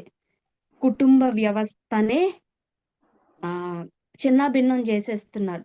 దానికి తగ్గట్టు ఇప్పుడు కొత్త కొత్త పేర్లు లివింగ్ రిలేషన్‌షిప్ కలిసుందాం కానీ పెళ్ళొద్దు. ఎప్పుడు బైబిల్ దాన్ని సపోర్ట్ చేయలేదు. డేటింగ్ మేము బాగా అర్థం చేసుకున్నాక వివాహం చేసుకుంటాం. ఇస్సాకు, రిబ్కాలెక్కడ డేటింగ్ చేసినట్టు లేదు. దేవుని చిత్తానికి అక్కడ ఎలియాజర్ ఎళ్తే ఇక్కడ ఇస్సాకు ఏం చేశారు? పొలములో ప్రార్థిస్తున్నాడు. ధ్యానిస్తున్నాడు. సో, ప్రేయర్ అనేది ఫస్ట్ థింగ్. రెండోది ఏ కుటుంబాన్నన్నా కట్టేది దేవుని వాక్యమే. మొదటిగా దేవుణ్ణి ఎక్కువ ప్రేమించాలి. 2 ప్రార్థనలు అడగాలి. మూడోది దేవుడు వాక్యమే స్టాండర్డ్. దేవుని వాక్యాన్ని అడగండి. ఏ విధంగా దేవా నాకు ఒక వాగ్దానం చూపించు నా వివాహ విషయంలో. ఏదో ఒక సూచన ఖచ్చితంగా దేవుడు చూపిస్తాడు. ఆ సూచననేది చూపిస్తాడు. దేవుని చిత్తాన్ని ఎరుగకుండా అయితే మీ ఇష్టం కొద్దీ వేశారంటే ఖచ్చితంగా నష్టపోతారు. ఫస్ట్‌లో బావుంటది మొదట్లో. సరదా సరదాగా. తర్వాత సరదా తీరిపోతది. దేవుని చిత్తం గాకపోతే. సో, ఎప్పుడు గూడా యవ్వనస్తులు బీ కేర్‌ఫుల్ ఆహ్, అబౌట్ మ్యారేజ్. ప్రాముఖ్యంగా మీ కెరీర్ విషయంలో గూడా బహుశా దేవుని చిత్తం కాకుండా ఏదైనా ఉద్యోగంలో జాయిన్ అయితే కొంచెం నష్టపోయి, బహుశా ఒక 3, 4 సంవత్సరాలు నష్టపోయిన తర్వాత జీవితం మళ్ళీ వెనక్కొచ్చి దేవుని చిత్తంలోకి మళ్ళీ జాబ్ గాబట్టి ఎళ్ళొచ్చేమో. వివాహ విషయంలో అలా అవ్వదండి. కుటుంబ వ్యవస్థ విషయంలో అలా అవ్వదు. Very, very, very, very, very కేర్‌ఫుల్‌గా ఉండాలి వివాహ విషయంలో. ఎందుకు ఈ మాట చెప్తున్నానంటే దేవుని చిత్తంలో అడుగేసినప్పుడు కష్టాలు రావని నేను చెప్పను. ఆ జీవితం సాఫీగా పూల పాన్పులో ఎళ్ళిపోతదని నేను చెప్పను. కష్టాలొస్తాయి. కానీ తెలుసా దేవుని చిత్తాన్ని నమ్ముకొని అడుగేసాం గాబట్టి కష్టాల్లో గూడా ప్రభు హస్తం ఎల్లప్పుడూ ఉంటది. దేవుడు ఆ పట్టణంలో ఉన్నాడు గనక దానికి చలనం ఉండదు. కష్టాలొస్తాయి రాకుండా ఉండవు. కానీ దేవుడు కదిలిపోకుండా, నష్టపోకుండా, కృంగిపోకుండా దేవుడు చేస్తాడు. నా వివాహ విషయంలో నిజంగా చెప్తాను. మీరు ఇక్కడ కడప వాళ్ళున్నారు గాబట్టి తెలిసుంటది. మా అత్తమ్మ, మావయ్య గారు దే ఆర్ సో లవబుల్. ఎంతంటే నిజంగా నా తల్లిదండ్రులు చూసుకున్నట్టే చూసుకున్నారు. నన్ను వెంటనే కన్సీవ్ అవ్వడంతో మా అత్తమ్మ, మావయ్య గారు నిజంగా మంచి కుటుంబాన్ని దేవుడిచ్చాడు. దేవుని చిత్తం కోసం కనిపెట్టాను గాబట్టి, వాళ్ళ గురించి చెప్పాలంటే చాలా తక్కువ. మంచి భక్తి గలిగిన వాళ్ళు. హ్మ్. మా మావయ్య గారైతే నేను కడుపుతో ఉంటే అడిగడిగి తెచ్చి మరి "ఏం తింటావు? ఏం తింటావు? ఏం తింటావు?" అని అడిగి తెచ్చి పెట్టేవారు. నిజంగా అంత ప్రేమ వాళ్ళు చూపించారు. అయితే మరి ప్రభు వారిని గత సంవత్సరం దేవుడు మరి వారిని తన సన్నిధికి తీసుకెళ్లారు ఇద్దరిని. అత్తమ్మ 2023 మరి అక్టోబర్ ఆహ్, 26లో ప్రభు సన్నిధికి చేరారు. అత్తమ్మ చనిపోయిన 1 ½ మంత్‌కే మరి మావయ్య గారు గూడా ప్రభు సన్నిధి 2 మంత్స్‌కి 2 ½ మంత్స్‌కి జనవరి 5 తారీఖు 2024 సంవత్సరంలో మరి మావయ్య గారు గూడా ప్రభు సన్నిధికి చేరారు. వాళ్ళ అంటే నేను చెప్పగలను వాళ్ళతో నేను గడిపిన సమయం కొద్దిదైనా భక్తి కలిగిన వాళ్ళు అలాంటి కుటుంబంలోనికి నేనెళ్ళడం నిజంగా మొన్న ఈ మధ్య కడప బెయేర్షెబా నుండి ఒక అన్నొచ్చి మా అత్తమ్మ, మావయ్య గారి గురించి చెప్తుంటే వీళ్ళింటికి కోడలుగా రాడానికి నేను అర్హురాలిని కాదేమో ప్రభు అనిపించింది. వాళ్ళ యొక్క త్యాగం, వాళ్ళ యొక్క దేవుడి పట్ల వాళ్ళకున్న ఆ సమర్పణ విన్నప్పుడు నిజంగా నేను అనుభవిస్తున్న ఆశీర్వాదం వాళ్ళదేనేమో అని అనిపించింది నాకు. నిజంగా దేవుని చిత్తం కొరకు కనిపెట్టాను. దేవుడు బెస్ట్ ఇచ్చారు. అదే యవ్వనస్తులకు చెప్తాను. దేవుని చిత్తం కోసం కనిపెట్టండి. లేట్ అయినా పర్లేదు. దేవుడు బెస్ట్ ఇస్తాడు. ఇంకొక 2 నిమిషాలు నా జీవితంలో నేను సెకండ్ వేవ్‌లో నాకు కోవిడ్ పాజిటివ్ వచ్చినప్పుడు, నేను ఒక్కదాన్ని ఒక రూమ్‌లో క్వారంటైన్ అయినప్పుడు ఆహ్, ఒక ఆహ్, ఏమైందంటే ఒకరోజు ప్రార్థన చేయడానికి మోకాళ్ళేసాను గానీ ప్రార్థన రావట్లేదు. కన్నీరొస్తుంది. ఒకలాంటి మానసిక వేదన, డిప్రెషన్, కృంగుదలొచ్చేసింది. ఒక స్వరం వినబడుతుంది. "నువ్వు బ్రతికుండి ఏం లాభం చచ్చిపో. ఒక్కదానివే ఉంటున్నావు. క్వారంటైన్‌లో ఉన్నావు. ఇప్పుడెవ్వరు లోపలికి రారు. చచ్చిపో, చచ్చిపో." ఇదే స్వరం వినబడుతుంది. ఏంటి నాకర్థమవుతుంది. చచ్చిపో అంటే అది ఖచ్చితంగా సాతాను స్వరం. అలా అని మోకాళ్ళేసి ప్రార్థన చేస్తుంటే ప్రార్థన రావట్లేదు. రాత్రి 2 అయింది. పడుకుని ఇట్లా తలపైన ఇట్లా చేయి పెట్టి కళ్ళంట నీళ్లు గారుస్తున్నాను. దేవా! మధ్యలో ముగించబడ్డానికైతే నువ్వు నన్ను సృష్టించలేదు. నాకు తెలుసు. ఏం చేయను ప్రభా! అని అనుకుని అలా ఏడ్చుకుంటూనే పడుకుని అలా కళ్ళు మూస్తే ఆ రోజు నేను చూసాను దర్శనం. తళతళా మెరుస్తున్న ఒక బంగారు అది బంగారం అని గూడా నేను వర్ణించలేను. ఒక హస్తం బైబిల్ తెరిచి ఒక వాక్యం చూపిస్తుంది. దేవుడు ఆ పట్టణంలో ఉన్నాడు గనుక దానికి చలనము లేదు. అరుణోదయమున దేవుడు దానికి సహాయము చేయుచున్నాడని. అది ఆహ్, నాకు తెలుసు. ఆహ్, తెలుగు బైబిల్‌లో అది ఎడమ వైపు ఉంటది ఆ వాక్యం. అది నాకు తెలుసు. కానీ బైబిల్‌లో కుడివైపు చూపిస్తున్నారు. అప్పుడు నాకు గుర్తొచ్చింది. నా పక్కనున్నది ఇంగ్లీష్ బైబిల్. వెంటనే హ్మ్. టక్కుమని లేసి చూస్తే ఇంగ్లీష్ బైబిల్ అది కుడివైపు ఉన్నది. నా దగ్గరున్న ఎడిషన్‌లో. 46 కీర్తన 5 వచనం అది. అది కుడివైపు ఉంటది. తెలుగు బైబిల్‌లో ఎడమ వైపు ఉంటది అది. అప్పుడు దేవుడు నాకు వెంటనే మెలుకువ వచ్చి ప్రార్థన చేసుకొని పడుకున్నాను. ఉదయం లేసేసరికి గొప్ప ఆనందంతో దేవుడు నన్ను నింపాడు. అయితే నేనెందుకు ఈ విషయం జెప్తున్నానంటే, మన జీవితంలో దేవుడు ఒక పరిస్థితి గుండా పంపించాడంటే, అది ఖచ్చితంగా ఇతరులకు మేలుకరంగా జేయడానికే. ఆ రోజు రాత్రి దేవుడు అంటే ఒక రోజంతా ఒక మెంటల్ డిప్రెషన్‌లో మానసిక కృంగుదలకు వెళ్ళాను.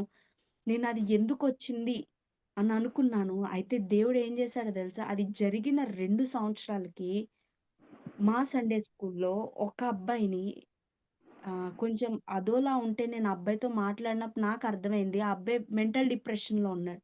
ఆ అబ్బాయిని కౌన్సెలింగ్ జేస్తే 3 నెలల్లో ఆ అబ్బాయి మెంటల్ డిప్రెషన్ నుంచి బయటికి రావడానికి దేవుడు సహాయం జేశాడు. నాకప్పుడు అర్థమైంది. దేవుడు నన్ను ఆ రోజు ఆ పరిస్థితి గుండా ఎందుకు పంపించాడు. మత్తయి సువార్తలో ఉంటది. I will teach you in dark go and preach it in light అని. దేవుడు ఆశీర్వాదపు కార్యాలు మన ద్వారా ఇతరులు జరిగించే ముందు మనల్ని చీకట్లో పంపిస్తారు. ఇతరులకు మన దీవెనకరంగా ఎవరైనా మీ దగ్గరికొచ్చి you are a blessing to me అని జెప్పారంటే, ఆ బ్లెస్సింగ్‌గా మనం మారామంటే, ఆ బ్లెస్సింగ్ పొందుకోవడానికి ఖచ్చితంగా మనం చీకట్లో నలిగే ఉంటాం. విరిగే ఉంటాం. వచ్చే ప్రతి చీకటి పరిస్థితి గూడా అది దేవుడు ఖచ్చితంగా దీవెనకరంగా మార్చడానికే. ఆ అబ్బాయి వెళ్లి ఇంకొక ముగ్గురిని మెంటల్ డిప్రెషన్ నుంచి విడిపించాడు. కౌన్సెలింగ్ చేసి. సో, దేవుడు ఒక పరిస్థితి గుండా పంపిస్తున్నాడంటే అది ఖచ్చితంగా బ్లెస్సింగ్. అందుకనే నేను వాక్యం ఎందుకు చదివించానంటే ముందు 2 కొరింథీ 2:14 విజయోత్సాహంతో ఊరేగించే దేవుడు. మన ఫెయిల్యూర్ కొన్నిసార్లు మీ అమ్మాయి ఏం చెయ్యట్లేదండి. మీ అమ్మాయి చదువయిపోయింది. ఏ ఉద్యోగం చేస్తుంది? ఏం చేతకాంది అనేస్తారు. బహుశా నీ ఫెయిల్యూర్ నీ ఫ్రెండ్స్‌కి తెలిసుండొచ్చు. నీ బంధువులకి తెలిసుండొచ్చు. కానీ when you relay on God దేవుడి మీద ఆధారపడినప్పుడు దేవుడే అని మొత్తం దేవునికి వదిలేసినప్పుడు నాకా మాట చాలా ఇష్టము. విజయోత్సవముతో ఊరేగిస్తాడు దేవుడు. హల్లెలూయా! ఎంత గొప్ప దేవుడండి. ఊరేగింపు ఎంతమంది చేస్తారు? అమ్మా నేను ఊరేగిస్తాను నిన్ను, మీ స్నేహితుల్ని పిలుచుకొని రా, నీ బంధువుల్ని పిలుచుకొని రా అంటారా? ఊరు మొత్తము అవునా? ఊరేగింపు ఊరు మొత్తం జూస్తది. కొన్నిసార్లు ఊరేగింపు చూడ్డానికి ప్రతి దసరాకి మైసూర్ ప్యాలెస్‌లో రాజుని ఏనుగు పైన ఊరేగిస్తారు. ఆ ఊరేగింపు చూడ్డానికి చాలా రాష్ట్రాల నుంచొస్తారు ప్రజలు. దేవుడు నీ అవమానము, నీ ఫెయిల్యూరు కొద్ది మందికి తెలిసి, నీ బంధువులకి, నీ ఫ్రెండ్స్ మధ్య నిన్ను నిన్ను నీ తల్లిదండ్రులను చాలా కృంగదీసి, హీనంగా మాట్లాడుతున్నారేమో, అవమానపరుస్తున్నారేమో, కానీ దేవుడు నిన్ను ఎంత గొప్ప విజయోత్సాహంతో ఊరేగిస్తాడంటే, ఊరేగింపు దేశమంతా జూస్తది. దేవుడు దలుచుకుంటే ప్రపంచం అంతా చూపిస్తాడు. దేవుడు నీకిచ్చే విజయాన్ని. కనుక దేవుడిని విడిచిపెట్టొద్దు. ఏ పరిస్థితిలో అన్నా దేవుని పైన ఆధారపడండి. దేవుని చిత్తము మాత్రమే చెయ్యండి. మరి దేవుడు నా జీవితంలో నేనైతే చాలా యోగ్యురాలిని. దేవుడు మరి గొప్ప రక్షణతో నన్ను నింపాడు. మరి ఇంతమంది చాలామంది రక్షణలో, భక్తిలో చాలామంది సీనియర్స్ ఉన్నారు. వీళ్ళందరి ముందు మరి అయోగ్యురాలినైన నాకు దేవుడు తన సాక్ష్యాన్ని పంచుకోవడానికి, నా రక్షణ సాక్ష్యము, దేవుడు నన్ను నడిపించిన విధానము మరి తెలియజేయడానికి దేవుడు చూపిన కృపను బట్టి దేవునికే మహిమ చెల్లిస్తున్నాను. ఒక్కటే గుర్తుపెట్టుకోండి. ఫెయిల్యూర్ వచ్చిందా? అవమానం వచ్చిందా? దాని వెనకాల విజయోత్సాహపు ఊరేగింపుంది.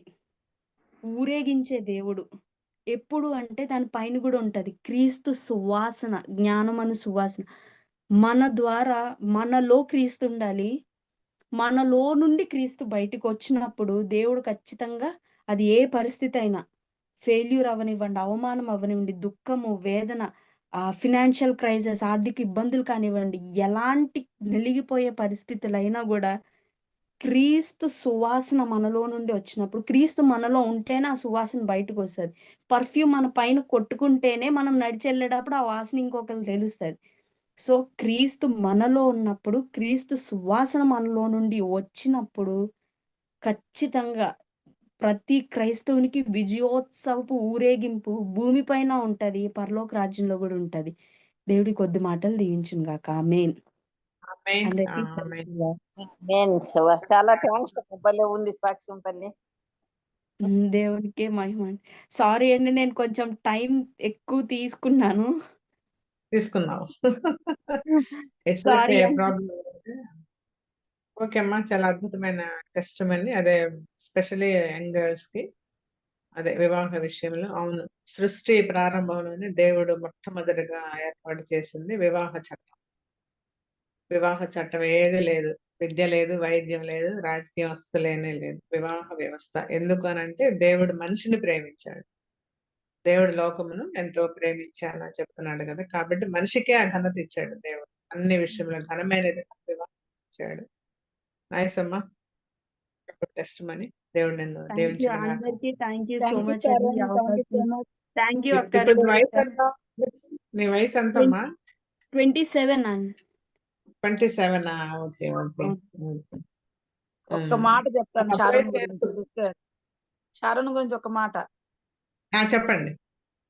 చాలా టాలెంటెడ్. తను చెప్పలేదు గానీ సండే స్కూల్ పరిచర్య తను CWSలో చేస్తది. తర్వాత నాకు ఇక్కడ క్రైస్ట్ హ్మ్. టెంపుల్‌లో VBSకి నాకు మెటీరియల్ మొత్తం తనే చేసి నాకు పంపిస్తది.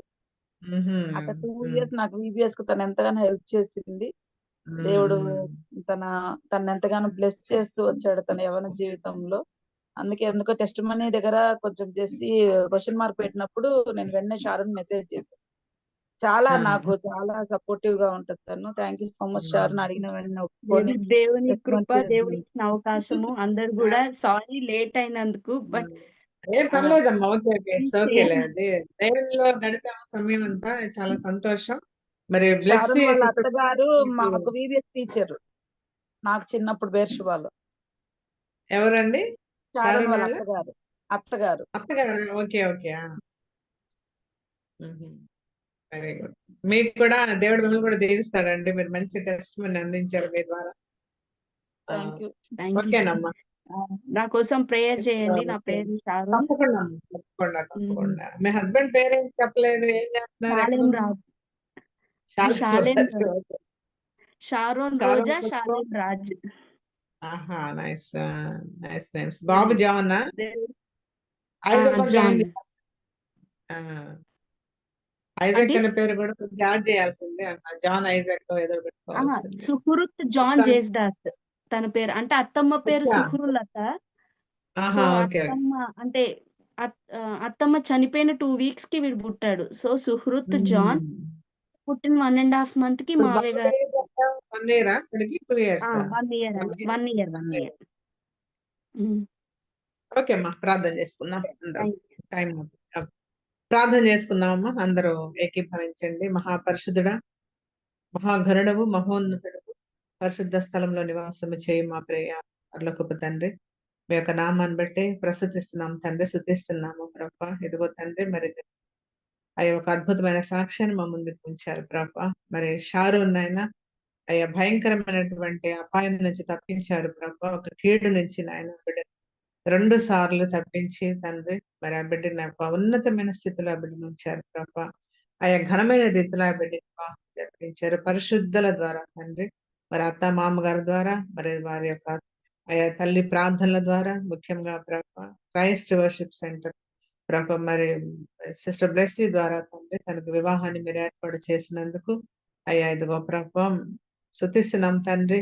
మరి తనకి నాయన వాక్యం అందించిన ప్రతి ఒక్కరిని కూడా దీవించండి. మరి ప్రభా అబ్రహాము, ఇస్సాకు, యాకోబు దేవుని బిడ్డకి ఇచ్చినందుకు వందనాలు ప్రభా. మరి తండ్రి అబ్రహాముకు మీరు చెప్పారు కదా మీరు ఎవరినైతే ఆశీర్వదిస్తారో వారు ఆశీర్వదించబడతారని. ఒక్కరు ప్రభా మరి ఆస్ట్రేలియాలో గాని తండ్రి అలాగే ప్రభా ఇక్కడ అయ్యా లోకల్‌లో కానీ తండ్రి మరి ఒక్కరుగా వెళ్లి ప్రభా అనేక మందిని అయ్యా ఒకరిని 1000 మందిగా చేసే తండ్రిగా ప్రభా మీరున్నారు. అంతమందిని ప్రభా క్రీస్తు యొక్క సువాసన కలిగి అయ్యా పరిమళిస్తున్నటువంటి ఈ యొక్క అయ్యా కుమార్తెను మీరు ఆశీర్వదించి ఇంకా అనేకులకు ప్రభా ముద్రికరం తండ్రి అనేకమైన ఆత్మలను సంపాదించడానికి భారము కలిగి ఉండడానికి సహాయం చేయండి. ఇక్కడ అనేక మంది యంగ్ గర్ల్స్ ఉన్నారు ప్రభా. మరి వివాహాలకు ఎదురు చూస్తున్నారు తండ్రి. ఇది వీరందరికీ నాయన వారి జీవితాలు ఒక పట్టుదలతో ప్రభా క్రీస్తు మాత్రమే మాకు ఏర్పాటు చేయాలి. క్రీస్తు ద్వారానే మేము మా భర్తలను పొందాలి. క్రీస్తు ద్వారానే మేము భార్యలను మేము పొందుకోవాలి. మంచి గట్టి దృక్పథంతో ఉండడానికి సహాయం చేయండి. అయ్యా మీ ద్వారానే ఇప్పుడు ఎలియాజరు వలె పెద్దరికం చేయడానికి ఏర్పాటు చేయండి. పరిశుద్ధాత్మ శక్తితో బిడ్డలందరినీ నడిపించండి. గ్రూప్‌లో ఉన్న ప్రతి బిడ్డ రక్షణ పొందింది. అయ్యా అదేదో పైపై రక్షణ కాకుండా ప్రభా వారి హృదయాంతరంగంలో క్రీస్తును రుచి చూడటానికి అయ్యా వాక్యం అనే ఖడ్గాన్ని ప్రభా వారు ధరించుకోవడానికి సర్వాంగ కవచముతో వారిని రక్షించమని అడుగుతున్నాం. సహాయం చేయండి. తండ్రి మరి ఈ దినమున ఎంతో మంది వచ్చారు ప్రభా. 32 మెంబర్స్ వచ్చి ఉన్నారు తండ్రి. అందుని బట్టి మీకు వందనాలు.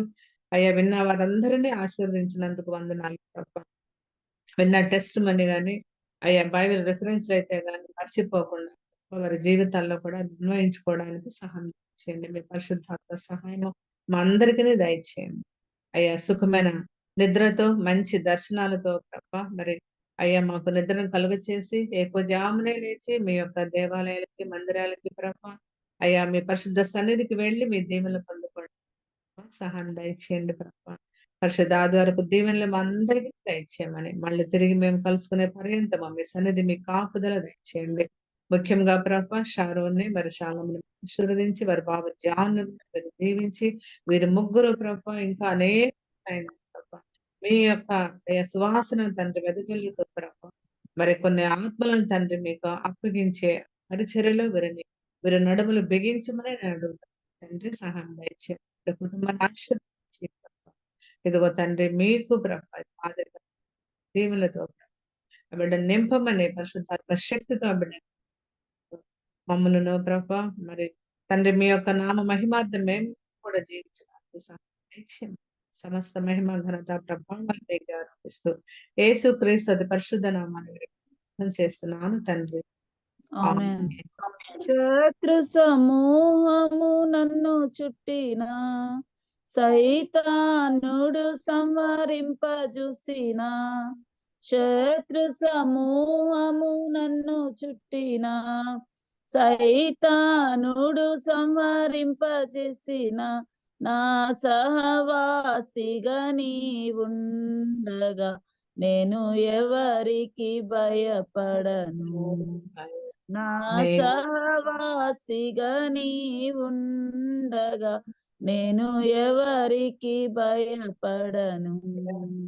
ఆకాశమందు నీవుండగా నేను ఎవరికి భయపడను. నీవి లోకములో నాకుండగా నేను దేనికి భయపడను.